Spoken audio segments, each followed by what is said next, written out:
Free ആയിട്ട് ഒരാൾ motivation കൊടുക്കുമ്പോൾ ആർക്കും ഒരു വാല്യൂ ഉണ്ടാവില്ല. ഇത് പുറമെ നിന്ന് കാണുന്ന ആളുകൾക്കും പൈസ കൊടുക്കാതെ കാണുന്ന ആളുകൾക്കും അതിനൊരു വില ഉണ്ടാവില്ല. പക്ഷെ പൈസ കൊടുക്കുന്ന ആളുകളെ അത് ആ മോട്ടിവേഷൻ കിട്ടുക എന്നതിനേക്കാൾ ഉപരി ആ സിസ്റ്റത്തിലോട്ട് കയറുക എന്നുള്ളത് കൂടി അവിടെയുണ്ട്. ഇപ്പം പല അധ്യാപകരും അല്ലെങ്കിൽ പല മോട്ടിവേഷൻ സ്പീക്കേഴ്സും പറയുന്നുണ്ട് രാവിലെ ഇത്ര മണിക്ക് നിങ്ങൾ എണീക്കണം. അത് പൈസ കൊടുക്കാത്ത ഒരാൾ പറയുമ്പോൾ നമ്മൾ എണീക്കാൻ പോകുന്നില്ല. പൈസ കൊടുത്തിട്ടാണ് പറയുന്നതെങ്കിൽ അദ്ദേഹം അത് പറഞ്ഞിട്ടുണ്ട്, അതിന്റെ മൂല്യം പരമാവധി ഞാൻ മുതൽ ഉപയോഗപ്പെടുത്തണം എന്നുള്ളത് വരുമ്പോൾ നമ്മൾ ഓട്ടോമാറ്റിക്കലി അവിടെ ആ അഡ്വൈസ് നമ്മൾ ഏറ്റെടുക്കുന്നു എന്നുള്ളതാണ്. ഇപ്പം എൻ്റെ വൈഫ് ഒരു പീരീഡിൽ മോർണിംഗിൽ 4:30 മണിക്ക് എണീക്കണമെന്ന് ഒരു സ്പീക്കറുടെ ക്ലാസ് കേട്ടിട്ട് കുറച്ച് ലേറ്റ് ആയിട്ടിരുന്ന ആള് 4:30 മണിക്ക് എണീക്കണം, നിങ്ങൾ 21 ഡേയ്സ് ചലഞ്ചോ അങ്ങനെ ഒരു പീരീഡ് പറഞ്ഞു. അത്രയും ദിവസം നിങ്ങൾ ചെയ്ത് കഴിഞ്ഞാൽ നിങ്ങൾക്ക് ബെറ്റർമെന്റ് ഉണ്ടായിരിക്കും എന്ന് പറഞ്ഞ അനുസരിച്ച് അത് കുറച്ച് പൈസ കൊടുത്തിട്ട് ചെയ്തതാണ്. വലിയ പൈസയൊന്നുമല്ല, പക്ഷെ അവരെ സംബന്ധിച്ചിടത്തോളം ആ ഒരു പോയിന്റിൽ അതൊരു ഇൻവെസ്റ്റ്മെന്റ് ആയിരുന്നു. ഒബ്വിയസ്ലി നമ്മളാരും പറഞ്ഞാൽ കേൾക്കാത്തത് അദ്ദേഹം പറഞ്ഞപ്പോൾ പൈസ കേട്ടു എന്നുള്ളതാണ്. അപ്പൊ അവിടെ ആ പൈസ എന്നതിനേക്കാൾ ഉപരി അതിനൊരു മൂല്യം കൊടുക്കുമ്പോഴാണ് നമുക്ക് അതിന്റെ വാല്യൂ നമ്മളും ഉപയോഗപ്പെടുത്താൻ പോകുന്നത്, ഇല്ലെങ്കിൽ നമ്മൾ ഉപയോഗപ്പെടുത്തില്ല. അപ്പൊ ഈ മോട്ടിവേഷൻ എന്ന് പറയുമ്പോൾ അവിടെ ഈ പ്രോബ്ലംസ് ഒക്കെ വരുന്നത് ഇത് കാശ് കൊടുത്തിട്ട് വാങ്ങിക്കുമ്പോഴാണ്. പുറമേ ഉള്ള ആൾക്കാർ കൊടുക്കുമ്പോൾ ഇവർ ഇത്രയും കാശ് കൊടുത്തിട്ട് മോട്ടിവേഷൻ വാങ്ങിക്കുന്നില്ല എന്ന് പറയുമ്പോൾ കേൾക്കുന്നത് മാത്രമല്ല ഇവിടെ ഇത്തരത്തിലൊരു സൈക്കോളജിക്കൽ പ്രോസസ്സ് നടക്കുന്നുണ്ടെന്നുള്ളത്. ഇത്രയും എമൗണ്ട് ഇവർ ഇതിന് ഇൻവെസ്റ്റ് ചെയ്യുന്നുണ്ടല്ലോ, ഇവർക്കൊന്നും തലയിലൊന്നുമില്ലേ? നിങ്ങൾ ഇതൊക്കെ കൊടുത്തിട്ട് ഇപ്പൊ നമ്മളിപ്പോ പുതിയ ഇതില് ക്യാഷ് കൊടുത്ത് തെറി കഴിക്കുക എന്നൊക്കെ കേട്ടിരുന്നല്ലോ, പുതിയൊരു ടെർമിനോളജി കേട്ടിരുന്നു. അതായത് നമുക്ക് നമ്മുടെ ഉള്ളിൽ നിന്ന് തന്നെയാണ് ഇത് ഉണ്ടാവേണ്ടത്. നമ്മളെ കൃത്യമായി ഉള്ളിൽ നിന്ന് ചില സമയങ്ങളിൽ അത് കിട്ടിയില്ലെങ്കിൽ അത് കിട്ടുന്നിടത്ത് സ്വീകരിക്കണം. ഇപ്പൊ എന്റെ ഒരു ഫ്രണ്ട് പറഞ്ഞത് എന്താ, സാധാരണഗതിയിൽ ചില ആളുകളൊക്കെ ഫിലിമൊക്കെ കണ്ടിട്ടാണ് അവരുടെ എന്റർടൈൻമെന്റ് അവർക്ക് അതാ.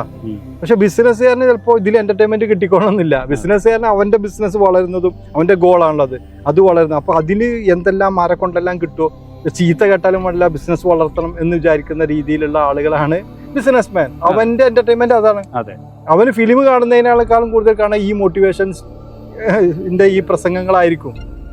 അതന്നെ. അപ്പൊ ഇതിനകത്തേക്ക് ഓരോരുത്തർക്കും ഓരോ രീതിയാണല്ലോ സമയത്തിനും എന്റർടൈൻമെന്റും. അപ്പം ചിലപ്പോൾ അതിൽ നിന്ന് കിട്ടുന്നതിനേക്കാൾ നല്ല എന്റർടൈൻമെന്റ് അവർക്കും ഒരു വികാരങ്ങളും ഒരു നേരെ അദ്ദേഹം എന്നോട് പറഞ്ഞത് നമ്മളൊരു മയക്കുമരുന്നിന് അടിമപ്പെട്ട പോലെയാണ് നമ്മൾ ചില മോട്ടിവേഷന്റെ ക്ലാസ്സിലേക്കൊക്കെ പോകുമ്പോൾ. അത് അടുത്തുണ്ട് അതിൽ പോയിരിക്കും, ഇത് എഴുതുന്നുണ്ട് ഇതിൽ പോയിരിക്കും. മാക്സിമം എന്നിട്ട് നമ്മളെ ബിസിനസ്സിനെ എങ്ങനെ വളർത്താൻ വേണ്ടി നമ്മൾ ശ്രമിക്കുന്നുണ്ട് എന്നാണ് അദ്ദേഹം പറഞ്ഞത്. ഇവിടെയൊക്കെ ക്യാഷ് കൊടുത്താലേ എന്തെങ്കിലും ഒന്ന്, ഇത് ഞാൻ അത്ര ഇൻവെസ്റ്റ് ചെയ്തല്ലോ, അതുകൊണ്ട് എന്തെങ്കിലും ഒരു മാറ്റം ഇവിടെ എൻ്റെ ബിസിനസ്സിൽ വരുത്താൻ ഞാൻ ശ്രമിക്കും. അപ്പൊ ഇത്തരത്തിലുള്ള മോട്ടിവേഷൻ ആകെ അടച്ച് ആക്ഷേപിക്കേണ്ട ആവശ്യമുണ്ടോ? തീർച്ചയായിട്ടും ഇല്ല. കാരണം ഈ പറയുന്ന വ്യക്തികളൊക്കെയും ജീവിതത്തിലെ പല സാഹചര്യങ്ങളിൽ നിന്ന് മോട്ടിവേഷൻ ഉൾക്കൊണ്ടു വരുന്നതാണ്. എല്ലാവരും സെൽഫ് സസ്റ്റൈനബിൾ രീതിയിൽ കാര്യങ്ങൾ മുന്നോട്ടെടുക്കാനാണെന്നുണ്ടെങ്കിൽ ഈ ലോകം എന്നേ മനുഷ്യൻ അങ്ങനെയാണോ? സെൽഫ് സസ്റ്റൈനബിൾ നമ്മുടെ സൊസൈറ്റി, നമ്മുടെ എൻവയോൺമെന്റ്, ഇതിനൊക്കെ നമ്മൾ ഇമ്പോർട്ടൻസ്, ഫാമിലി, ഇതിനൊക്കെ നമ്മൾ ഇമ്പോർട്ടൻസ് കൊടുക്കുന്നത് എന്തുകൊണ്ടാണ്? പരസ്പരം താങ്ങും തണലുമായിട്ട് നമ്മളത് മുന്നോട്ടെടുക്കുമ്പോഴാണ്. അതിനെയാണ് ഫാമിലി എന്നും നമ്മുടെ സൊസൈറ്റി എന്ന് പറയുന്നതും നമ്മുടെ ഇപ്പോൾ രാജ്യം എന്ന് പറയുമ്പോൾ എന്തൊക്കെ ഡൈവേഴ്സിറ്റി ഉണ്ടെന്നുണ്ടെങ്കിൽ അവിടെ ഒരു യൂണിറ്റി ഉണ്ട്. ഈ യൂണിറ്റി വരുന്ന അവിടെ കൊടുത്തും എടുത്തും ഒക്കെയാണ് നമ്മൾ മുന്നോട്ട് പോകുന്നത്. അത് വയലൻസ് അല്ല പറയുന്നത്, നല്ല ഭാഗങ്ങൾ. ഈ നല്ല ഭാഗങ്ങൾ എന്ന് പറയുമ്പോൾ ഇപ്പോൾ വീട്ടിലൊരു വിവാഹം നടക്കാൻ പോവാണ്, നമ്മളുടെ ഫ്രണ്ട്സും ആളുകളൊക്കെ വന്ന് അതിൽ ഒപ്പം നിന്ന് സഹായിക്കുമ്പം അതൊരു മോട്ടിവേഷനാണ് നമുക്ക്. മനസ്സിലായില്ല? ആ വാല്യൂ അങ്ങോട്ടും ഇങ്ങോട്ടുള്ളൊരു എക്സ്ചേഞ്ച് ആണ് അവിടെ വരുന്നത്. നമ്മളുടെ ഇങ്ങനെ ആലോചിക്കുക, വീട്ടിൽ കല്യാണം നടക്കുന്നു, ആരും പങ്കെടുക്കുന്നില്ല, തീർന്നു. അല്ല, നമ്മൾ ജനിച്ച അന്ന് മുതലേ നമുക്ക് കിട്ടുന്ന സാധനമാണ്. വീട്ടിൽ നിന്നാണെങ്കിൽ നമ്മളെ ഉമ്മമാരൊക്കെ അല്ലെങ്കിൽ വാപ്പമാരൊക്കെ കിട്ടുന്നു, അല്ലെങ്കിൽ അത് കഴിഞ്ഞ് പുറത്ത് വന്ന അധ്യാപകരൊക്കെ കിട്ടുന്നു. ഇത് നമ്മളെ ചുറ്റുപാടത്ത് നിരന്തരം.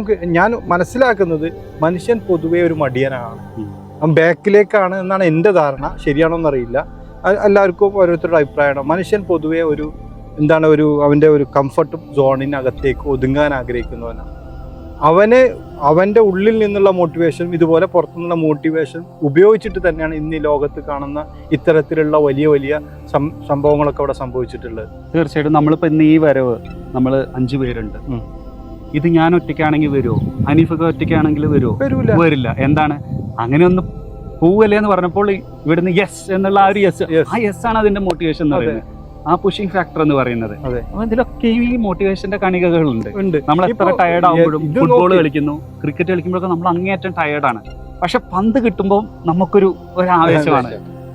മോട്ടിവേഷൻ ഇതന്നെ ഇപ്പൊ നമ്മൾ കാണുന്ന ഈ പച്ചപ്പിലല്ല നമ്മൾ സംസാരിക്കുന്നത്. ഇത്ര ചൂടിനകത്ത് ഇവിടെ എങ്ങനെയാണ് വെള്ളം എത്തിക്കുന്നത്, ഇവിടേക്ക് എങ്ങനെയാണ് കറണ്ട്, ഇതെങ്ങനെ, ഇതിനകത്തൊക്കെ ഫാനാണ് ഫിറ്റ് ചെയ്ത് വെച്ചിട്ടുള്ളത്.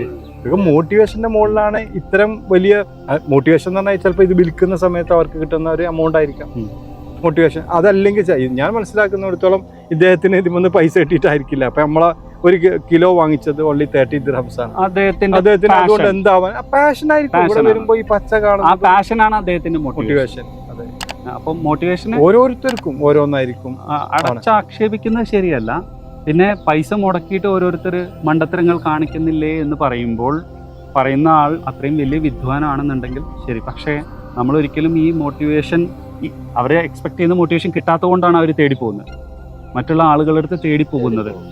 അത് ഫ്രീ ആയിട്ട് ഇപ്പം ഇത്തരത്തിലുള്ള ആളുകൾ കൊടുക്കാൻ ശ്രമിച്ചാൽ റീപ്ലേസ് ചെയ്യാൻ പറ്റില്ല എന്നുള്ളതാണ്. കാരണം കേൾക്കുന്ന ആൾക്കും അതിനൊരു മൂല്യം കിട്ടണമെന്നുണ്ടെങ്കിൽ അവിടെ അയാൾ ഇൻവെസ്റ്റ് ചെയ്യണം. വേറെ അത് മാത്രമേ ഇപ്പം എൻ്റെ ആ ഫ്രണ്ട് എന്നോട് പറഞ്ഞത്, നമ്മൾ മോട്ടിവേഷനൊക്കെ പോകുമ്പോൾ എന്താണ്, വിവരമുള്ളവനും വിവരം പറയും, വിവരമില്ലാത്തവനും വിവരം പറയും അല്ലേ? വിവരമുള്ളവൻ പറയുന്നത് വിവരമാണെന്ന് തിരിച്ചറിയാനുള്ള വിവരം നമുക്ക് വേണം. വിവരമില്ലാത്തവൻ പറയുന്നത് വിവരമല്ല എന്ന് തിരിച്ചറിയാനുള്ള വിവരം നമുക്ക് വേണം. ഇതാണ് അത് വളരെ കൃത്യമായിട്ട് ഒരു. അത് മാത്രമല്ല, ഇനി വിവരമുള്ളവൻ വിവരമല്ലാത്തതും പറയും.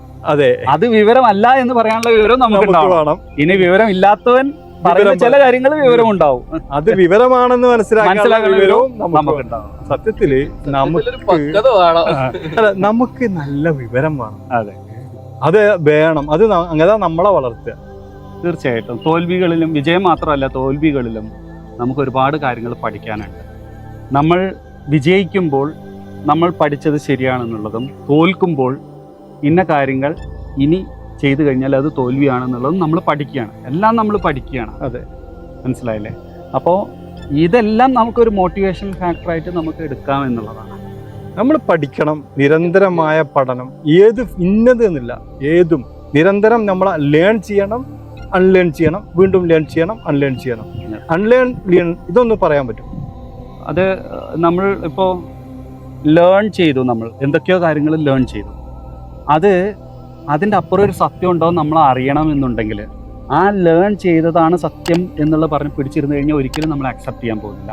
അതുകൊണ്ടാണ് അൺലേൺ ചെയ്യണം എന്ന് പറയുന്നത്. സാഹചര്യങ്ങൾക്കനുസരിച്ച് ഈ സത്യങ്ങൾ വ്യത്യാസമുണ്ടാകാം.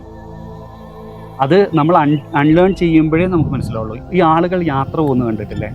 ഒരുപാട് യാത്രകൾ പോകുമ്പോൾ നമുക്ക് പല ജിയോഗ്രഫിക്കൽ ഏരിയയിലുള്ള ആളുകളെ നമ്മൾ മനസ്സിലാക്കുവാനും അവർ വിശ്വസിക്കുന്ന കാര്യങ്ങൾ ഇങ്ങനെയും ഉണ്ടൊരു ലോകം, ഇങ്ങനെയും ലൈഫുണ്ട് എന്നൊക്കെ നമ്മൾ മനസ്സിലാക്കുക ചെയ്യുക. അത് കാണുമ്പോഴാണ് പലപ്പോഴും നമുക്കത് ഡൈജസ്റ്റ് ആവുക. അപ്പോൾ അവിടെ ഒരു അൺലേണിങ് ആൻഡ് റീലേണിങ് ഇതാണ് അവിടെ സംഭവിച്ചത്. ക്ലാസ്സിൽ അൺലേൺ ചെയ്തിട്ടില്ലെങ്കിൽ ഈ ലേണിംഗ് പോസിബിൾ ആവില്ല.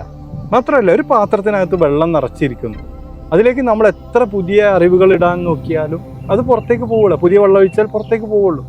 അത് ചില സമയങ്ങളിൽ നമ്മളൊന്ന് കമിഴ്ത്തി വീണ്ടും അതേ വെള്ളത്തിൽ തന്നെ നല്ല സാധനങ്ങളടക്കം വീണ്ടും ലേൺ ചെയ്യുന്നതാണ് എപ്പോഴും നല്ലത്. ഞാൻ എന്തൊക്കെയോ ആണെന്ന് കരുതി വെച്ച പലതും എൻ്റെ യാത്രയിൽ നമ്മൾ ആദ്യം ഇതിനപ്പുറം ഒന്നില്ല എന്ന് വിചാരിച്ച പല വിവരങ്ങളുണ്ട്, പല അറിവുകളും ജീവിതത്തിൽ കൊണ്ടുവന്ന പലതും ഉണ്ട്. ഇന്ന് പലതിനെയും നമ്മൾ ഇത്രക്കും വലിയ ഭാണ്ഡമായിരുന്നോ ഞാൻ ചുമന്നിരുന്നത്, അത് മാറ്റിവെച്ചിട്ടുണ്ട്. ഈ ലേണിങ്ങിലാണ് അത് നടക്കുന്നത്.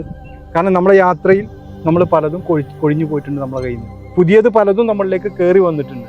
നിരന്തരം ഇത്തരമുള്ള ഈ ഒരു പഴയതിനെ മാറ്റി പുതിയതിനെ കയറ്റുകയും അല്ലെങ്കിൽ പഴയതിനെ ഒന്നും കൂടെ സ്ട്രെങ്തേൺ ആക്കുകയും ചെയ്യുമ്പോഴാണ് മനുഷ്യൻ മോട്ടിവേറ്റഡ് ആവുന്നതും വളരുന്നതും. സത്യമാണ്. ഇപ്പൊ നമ്മുടെ പാലിയക്കര ടോള് അല്ലേ, തൃശ്ശൂരിന്റെ അപ്പുറമുള്ള ടോള്, അവിടെ നമ്മുടെ ഫാസ്ടാഗും കാര്യങ്ങളൊക്കെ വന്നു. എല്ലാ വാഹനങ്ങളും അവിടെ നിർത്തിയിട്ടാണ് പോകുന്നത്. അതെ അല്ലേ? അവിടെ നമ്മൾ ഈ സ്റ്റേറ്റിന് പുറത്തോട്ട് ഇറങ്ങാത്ത അല്ലെങ്കിൽ രാജ്യത്തിന് പുറത്തോട്ട് ഇറങ്ങാത്ത ഒരാളോട് ചോദിക്കുകയാണ് നമുക്കിത് എന്തിനാ നിർത്തുന്നത്, അല്ലാതെ ഇത് പോസിബിൾ അല്ലേന്ന് വെച്ച് കഴിഞ്ഞാൽ അതൊന്നും പോസിബിൾ അല്ല എന്ന് പറയും. കാരണം അവർ കണ്ട അതാണ് സത്യം, അത്രേ ഉള്ളൂ. അതിൻ്റെ അപ്പുറം ശാസ്ത്രജ്ഞരൊക്കെ ആണെന്നുണ്ടെങ്കിൽ നമുക്ക് ശ്രമിക്കാമെന്ന് പറയും. പക്ഷേ ദുബായ് പോലുള്ള അല്ലെങ്കിൽ UAE പോലുള്ള ഒരു രാജ്യത്ത് വരുന്ന സമയത്ത് അവിടെ ഈ ടോളെല്ലാം കളക്ട് ചെയ്യുന്ന ഒന്നും നിർത്തിയിട്ടല്ല, വാഹനം പോയിക്കൊണ്ടിരിക്കുന്നു, ടോൾ അതിൻ്റെതായിട്ടുള്ള രീതി. ഇത് കണ്ട ഒരാൾക്ക് അവിടെ തിരിച്ചു ചെല്ലുമ്പോൾ എന്തുകൊണ്ട് ഇവിടെ അത് ചെയ്തുകൂടാ എന്ന് ചിന്തിക്കും നിരന്തരം ഇതുപോലുള്ളത്. അപ്പോൾ ഇവിടെ നമ്മളത് പ്രാവർത്തികമായിട്ട് കാണിച്ചപ്പോൾ നമ്മുടെ ഒരു അൺലേണിംഗ് നടത്തി. അതെ, അതല്ല ഇതിലും ബെറ്റർ ആയിട്ടുള്ള സംഭവം ഉണ്ട്. ഇനി ഇതാണോ ഇപ്പൊ ദുബായിലുള്ളതാണോ ഇതിനേക്കാളും ബെറ്റർ ആയിട്ടുണ്ടോ എന്ന് അറിയാനാണ് നമ്മൾ യാത്ര ചെയ്യണമെന്ന് പറയുന്നത്. പുതിയതിലേക്ക് നമ്മൾ എത്തിക്കൊണ്ടിരിക്കുന്നു. ഇത് ഒരു നമ്മളെ ജീവിതത്തിലെ നമ്മളുടെ ഈ ഭൗതികമായ ജീവിതത്തിന്റെ കാര്യം മാത്രമല്ല, നമ്മളെ മനസ്സിൻ്റെ ഉള്ളിൽ നമ്മളെ ആത്മീയമായ ജീവിതത്തിലായാലും ബിസിനസ്സിലായാലും നമ്മൾ ഇന്ന് ചെയ്തുകൊണ്ടിരിക്കുന്ന പലതും നമ്മളെ നെക്സ്റ്റ് മന്ത് ആകുമ്പോഴത്തേക്ക് തന്നെ എന്ത് ചെയ്യാണ്, പഴയതായിട്ട് പുതിയത് അടുത്ത ടെക്നോളജി വരികയാണ്. ആ കാലത്ത് നമ്മൾ ജീവിക്കുന്നത് ഓരോ ദിവസവും പുതിയ ടെക്നോളജികൾ വന്നുകൊണ്ടിരിക്കുകയാണ്. ആക്സെപ്റ്റൻസ് വേണം. അതെ, ആക്സെപ്റ്റൻസ് വേണം. പഴയതാ മാത്രം, എൻ്റെ അടുത്തുള്ളത് മാത്രം ശരി, എൻ്റേതാണ് ശരി എന്ന് പറയുന്നിടത്തുനിന്ന് പുതിയത് പഠിക്കുകയും എന്നിട്ട് പഴയതുമായി മാറ്റുരച്ച് നോക്കി ഏറ്റവും ബെറ്ററിലേക്ക് നിരന്തരം നീങ്ങുന്ന ഒരു മൈൻഡ് സെറ്റ് നമ്മൾക്ക് എല്ലാവർക്കും വേണം.